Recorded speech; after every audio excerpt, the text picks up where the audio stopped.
the high voltage module, there are two screws here. For removal and installation, there are two screws, one here and another one here. It might not be very clear from this angle, but as long as you remove these two screws, once they're out, you can take off the high voltage module.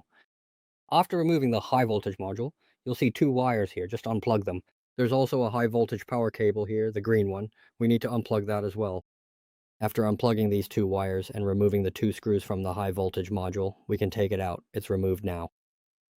If the high voltage module is difficult to remove, we may also need to take out the main board.